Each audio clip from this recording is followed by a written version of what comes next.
Hi everyone, I'm Alex, and today we're going to delve into another distressing case together.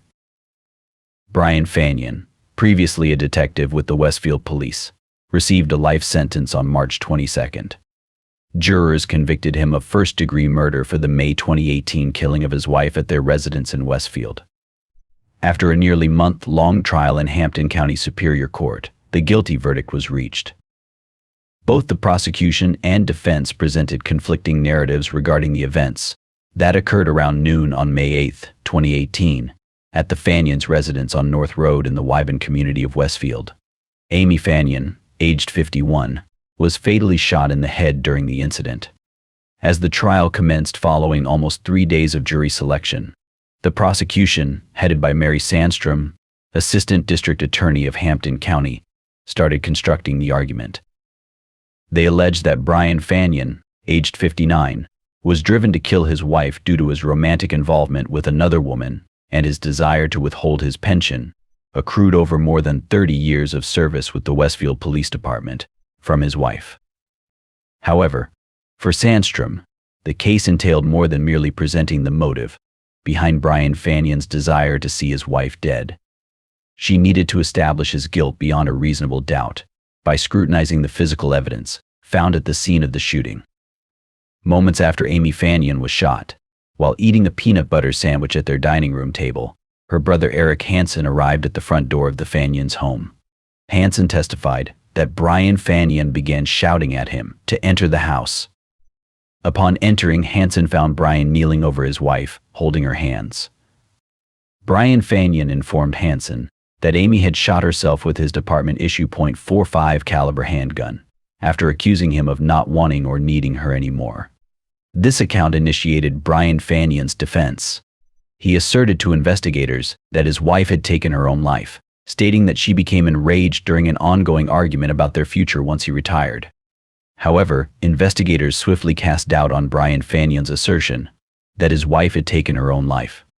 Their skepticism stemmed from the absence of typical evidence associated with suicide, such as gunshot residue containing soot, stippling, or the stellate or star-patterned torn skin around the wound. State investigators also analyzed the trajectory of the bullet fired in the Fanions' dining room.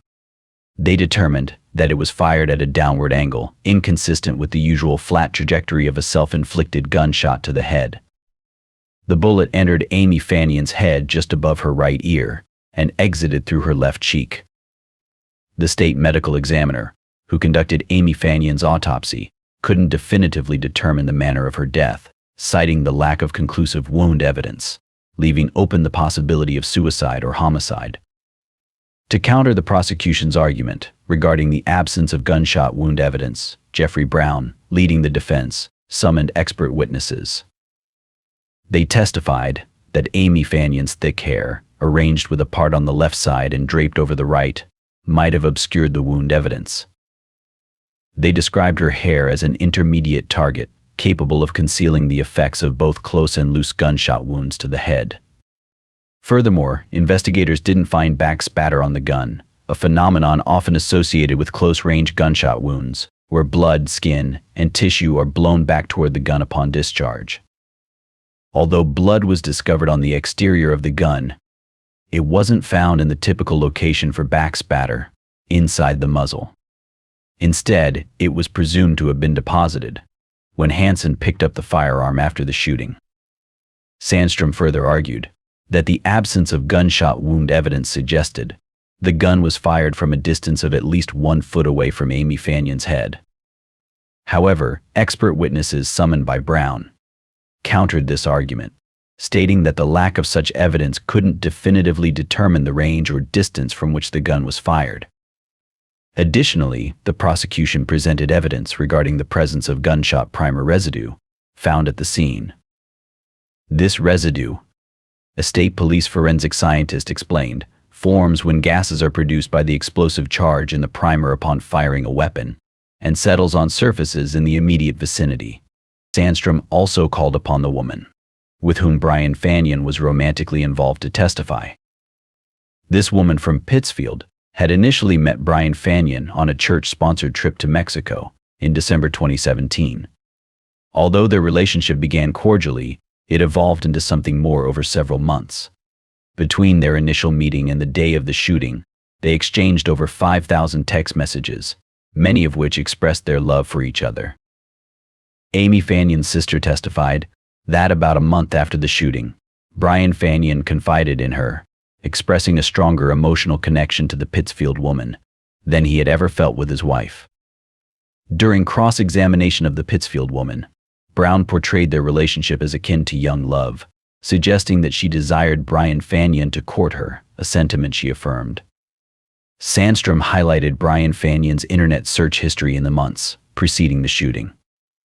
A Massachusetts State Police computer technician retrieved Brian Fanion's search records from both his work and personal computers.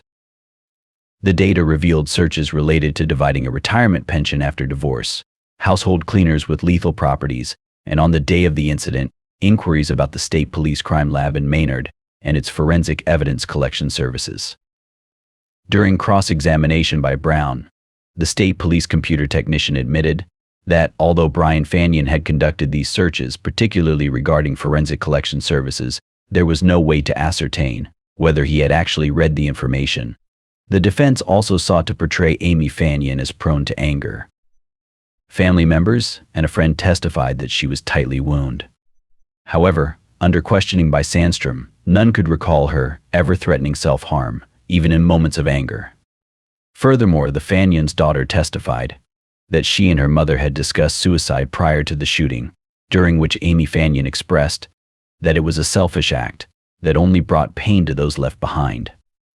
Throughout the trial, several members from both Brian Fanion's and Amy Fanion's families, the Hansons, attended every session.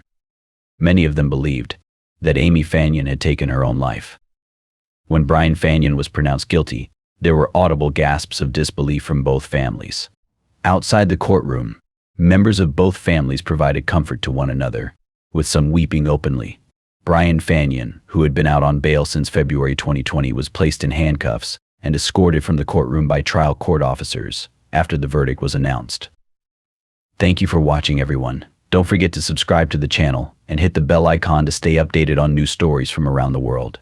See you soon. Take care.